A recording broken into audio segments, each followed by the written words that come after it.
যদি আগ্রহ নেই বা আগ্রহ বাড়াতে চান না কেন, আপনার কি মনে হয়? আপনার আজকে মান্না ভাই যে কথাগুলো বলছেন আমি অত্যন্ত গভীর মনে শুনলাম। প্রত্যেকটা কথাই আমি মনে করি যদি এটা ডক্টর ইউনূস সাহেবের কানে যায় এবং রিয়েলাইজ করে তাহলে বুদ্ধ হলে এখনও সময় আছে।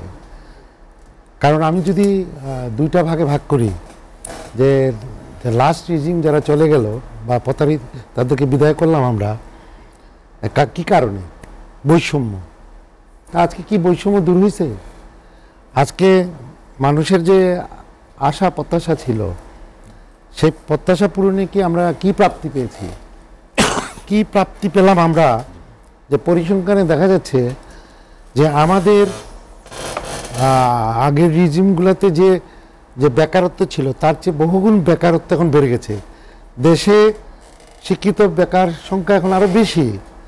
মানুষের আশা ছিল ডক্টর ইউনূস আসলে হয়তো আরও একটু ডেভেলপ হবে। 6টা মাস গেছে, অন্তত একটা মোশন দেখলেও তো বোঝা যায় যে না এই দিকে যাচ্ছে। আমরা অনেক অর্থনীতির কথা শুনে আসছি যে অর্থনৈতিক চাঙ্গা হয়ে অনেক কিছু চলে যাবে, এটা আমাদের আশা ছিল। কিন্তু বাস্তব চিত্র কি?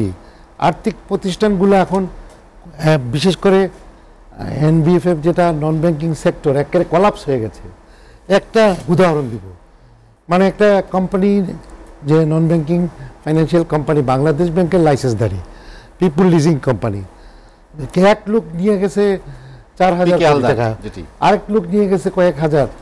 এই বাংলাদেশের বহালতবিতে বসবাস করছে শামসুল আনানি গ্রুপ, এই সে 400-500 কোটি টাকা না দিয়া, এরকম এস আলমের দূষণরা অনেক আছে। তো আপনি খালি বলছেন যে এই করবো আমরা এই করবো। মানুষ সংস্কার, যেটা মান্না ভাই বললো, সংস্কার বলতে কি বুঝাচ্ছেন? আজকে মানুষ যদি এই সংস্কারের মাধ্যমে সে যদি 2 বেলা পেট ভরে না খাইতে পারে, তার যদি আর নিরাপত্তা না থাকে, তার যদি সংখ্যা থাকে এইভাবেই যে প্রতিদিন এমন এমন একটা ঘটনা ঘটছে, আমি কালকে ঘর থেকে বের হলে আমি কি ফিরে আসবো ঘরে? এখন এমন এক ঘটনা ঘটছে যে আইন শৃঙ্খলা পরিস্থিতি সরকারের নিয়ন্ত্রণের বাইরে চলে গেছে, এবং যেখানে মানুষের জীবনের নিরাপত্তা নাই, যেখানে মানুষ বেকার, রাতে ডাকাতি ছিনতাই, আমার চিন্তাই রাখা কিন্তু আছেই মানুষ, সেইখানে আর আমরা খালি যেটা বলি যে এই সরকারের সংস্কার, আচ্ছা একটা সংস্কার করেন ভালো কথা, 6টা সংস্কার প্রস্তাবনা আসছে আপনার কাছে, আপনি জনগণের কাছে তুলে ধরেন। প্লাস আপনার মেইন স্টেক হোল্ডার কারা?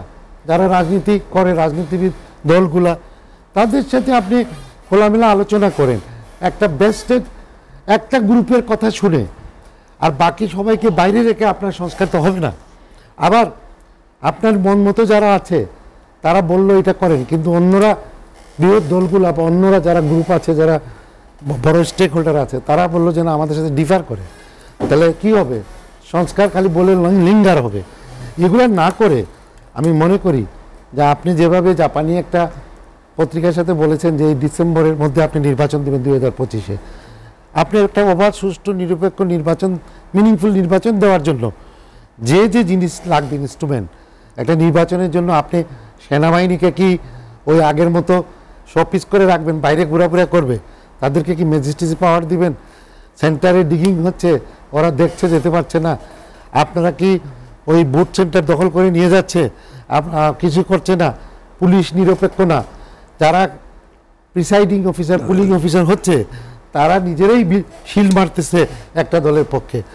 তো এইগুলো বন্ধ করার জন্য সকল রাজনীতিবিদ যারা, তাদেরকে নিয়ে বসেন, তারা স্টেক হোল্ডার, এবং বৈশাখ আপনি একটা নির্বাচন দেন, যদি সুষ্ঠু অবাধ একটা নিরপেক্ষ নির্বাচন দেন, আর 18 কোটি মানুষের মধ্যে প্রায় 12-13 কোটি মানুষ ভোটার, এবার আরও অনেক ভোটার হয়েছে নতুন, তারা দে উইল ডিসাইড যে আর নেক্সট তাদের দেশ পরিচালনা কাকে দায়িত্ব দিবে, এবং তারাই সেই সংস্কার যা বলেন বাস্তবায়ন করবে। হ্যাঁ, আপনি সংস্কার প্রস্তাব আনেন, যেগুলো আনেন সেইগুলো আপনি বলেন, স্লট বাই স্লট বলেন যেগুলো আনছি। আপনি তো জাতীয় পার্টির আমলে 9 বছরের আমলে প্রেসিডেন্ট এরশাদ সাহেব চাইছিলেন যে উপজেলা সিস্টেম, অনেকেই মানে নাই, কিন্তু তারপরে উপজেলা সিস্টেম বাস্তবায়ন হয়েছে, ভালো ফল পাচ্ছে। প্রাদেশিক সরকার, আমি বলছি 8টা প্রদেশের এরশাদ সাহেব চেয়েছিলেন যে প্রাদেশিক গভর্নমেন্ট হোক, আপনারা বলছেন 4টা প্রাদেশিক সরকার। এখন তো মুখে বলা সহজ, সংস্কার আনা সহজ, but implementation is very hard and tough. এবং এটা কে করবে? এই রাজনীতিবিদরা। এই রাজনীতিবিদদের হাতে আপনি রাজনীতিটা ছেড়ে দেন। এখন আমার বীর ছাত্র ভাইয়েরা তারা যে কাজটা করেছে এই দেশের জন্য সারা জীবন তাদেরকে স্যালুট জানাই। কিন্তু দেশটা এখন চলতে হলে সবার দরকার, ইন্টেলেকচুয়াল দরকার। আজকে দেশ পরিচালনার জন্য আপনার যে যারা সুশীল সমাজ, জি। রাজনীতিবিদ সহ প্রত্যেক যে স্টেক হোল্ডার তাদেরকে নিয়ে পরামর্শ করেন। শুধু কিছু সংখ্যক লোকের কথায় আপনি লিঙ্গার করবেন, সংস্কারের নামে আপনি লিঙ্গার করবেন, এটা হয় না। তাতে গিয়ে আর কি আমরা অতীত অভিজ্ঞতাটা বেশি ভালো না। আমরা দেখেছি আগে 111 দেখেছি, ফখরুদ্দিন ইয়াজউদ্দিনের আমলটাও দেখেছি। জি। আমি মনে করি ডক্টর ইউনূস সাহেব একজন অত্যন্ত শ্রদ্ধেয় ব্যক্তি, নোবেল লরিয়াল, আমাদের দেশের গৌরব। এখনো সময় আছে, 6 মাস চলে গেছে। এইসব জিনিস রিয়েলাইজ করেন যে ওনার সফলতা এই মাসে কতটুকু। রাজনীতিবিদদের সঙ্গে এবং আলোচনা খালি বলতে বসলেই তো হবে না, ওনাকে আগে একটা আলোচনা রোডম্যাপ দিতে হবে যে আমি ইলেকশন করবো ডিসেম্বরে, আপনাদের সাথে বসবো ফেব্রুয়ারিতে, এবং আমার ইলেকশন কমিশন বলছে যে তারা স্বাধীন, তো তারা স্বাধীন রেডি। তারা আজকেও বলছে চিফ ইলেকশন কমিশন যে আমরা রেডি আছি কোনো রাজনীতির প্রভাব মুক্ত। তাহলে আপনারা রেডি থাকলে দেন। আর এর মধ্যে সংস্কার চলমান প্রক্রিয়া, সংস্কার চলুক। না, নির্বাচন কমিশন কতটা প্রস্তুত সেটা নিয়ে আসলে প্রশ্ন নির্বাচন আছে। নিজেই বলছে যে যেমন প্রস্তুত। ভোটার তালিকা হালনাগাদ করতে হলে বাড়ি বাড়ি যেতে হবে, তারা বাড়ি বাড়ি না। যায়নি, এটি গণমাধ্যমের খবর। এটা নির্বাচন কমিশন আরও এখন সময় আছে, এখনো 7-8 মাস আছে আপনার এই নির্বাচনের। এখন 2 মাস 3 মাস ওনারা আপ টু ডেট করতে পারে।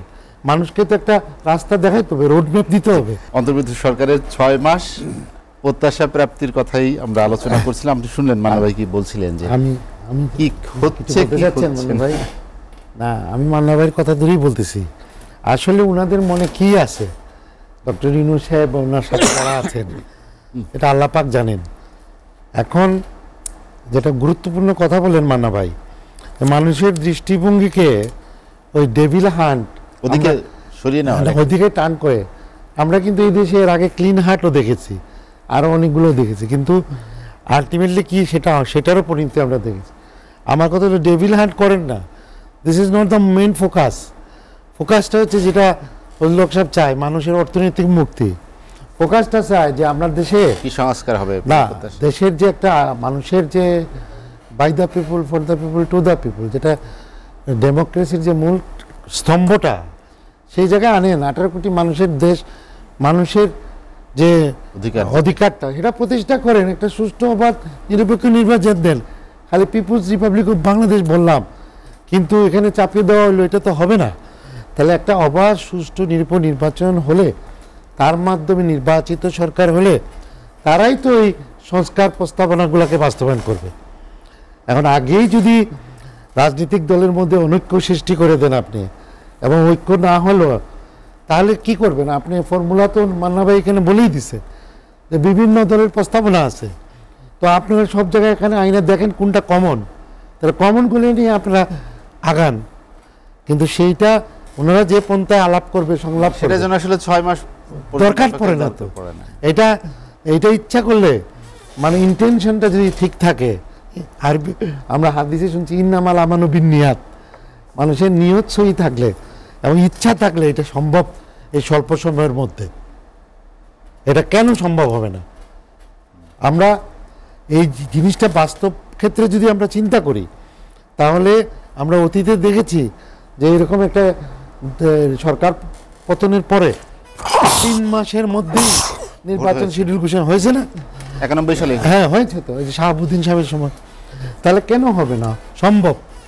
এখানে আসলে মনের ইচ্ছা, আন্তরিকতাই প্রধান। এবং যদি কিন্তু কোনো মানে আপনাদের ভিতরে নিয়ত না থাকে, কিন্তু আপনারা এটাও জেনে রাখেন, এদেশের জনগণ কখনো এভাবে যতই পরিকল্পনা করেন না কেন, জনগণের স্বার্থের বাইরে গেলে কিন্তু কেউ এটা থাকতে পারবে না।